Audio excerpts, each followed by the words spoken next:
Co-chairman of Nigeria Interreligious Council and President General of the Nigerian Supreme Council of Islamic Affairs, Sultan of Sokoto Saad Abubakar, and the President of Christian Association of Nigeria, CAN, Daniel Oko said, despite the challenges facing the country, Nigeria is still much better than most countries. The clergymen who stated this at the fourth quarter and last Nigeria Interreligious Council meeting of the year on Tuesday in Abuja urge Nigerians to come together to find a common cause and pray for the leaders to engage in good deeds for the benefit of all. Clearview News Imofonokon was there and now tells us more.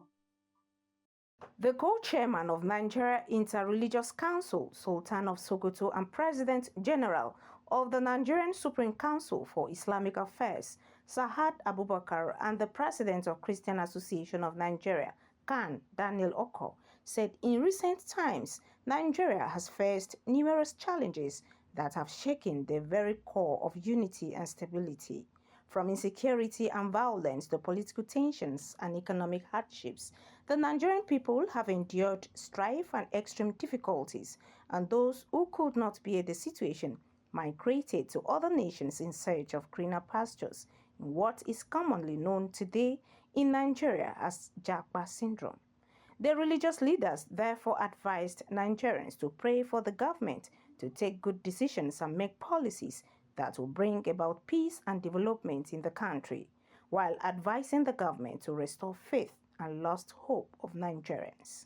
The solution is not in running away to other countries, but in finding ways to restore hope of the citizens in our dear country, Nigeria.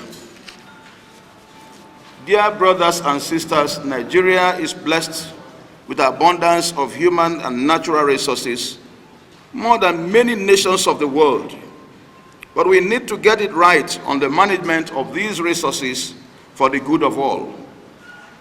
Good governance, therefore, is key as we consider restoration of hope in Nigeria. We must get to that level where Nigerians will be convinced to have faith in those in governance.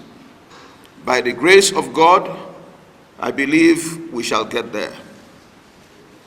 For this to happen, we must all develop a culture where transparency and accountability are celebrated.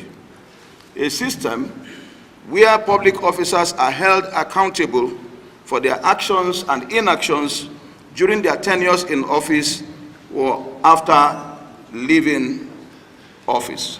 So we must continue to tell ourselves the home truth. Things are okay, things are not okay. But we must also love our country. We must be very patriotic. We cannot just every day condemn the country in its entirety. Visit other countries and see how things work also. We are much, much better off. So we must admit that yes, we have problems in our country, but we are much better off than so many other countries. And it's important for us to be very patriotic. We must pray for our leaders. Because when you pray for your leader, he does good things, you will enjoy your benefit. If you allow him to go and do whatever he wants to do, you will suffer for the consequences. As religious leaders, we are talking of restoration of hope.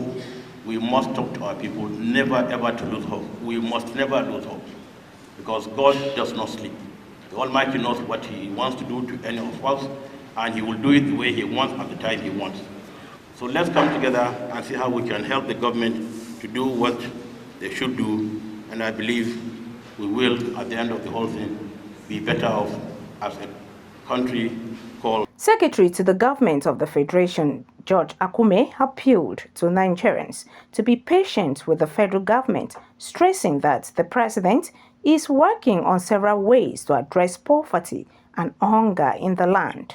He also noted that religion is very sensitive and volatile, hence the need for the religious leaders to emphasize issues that promote mutual understanding, even as political leaders work for the welfare of the people. The government at all levels need the cooperation of religious leaders to use religion to restore human dignity to citizens and not to use religion to divide the people of the nation. Religion is very sensitive and volatile. Hence, religious leaders should at all times encourage religious preachers to emphasize what can promote mutual understanding, while the political leaders work for the common good and welfare of the people. I therefore call on the Nigerian citizens to trust that the incumbent administration of President Bola Ahmed Tinubu will do all that it takes to address the challenges of hunger and poverty. The human natural resources, Nigerians have no reason to live in penury. The theme for the fourth quarter and last Nigeria Interreligious Council is Restoration of Hope in Nigeria. Imefonokun reporting for Clergymen News.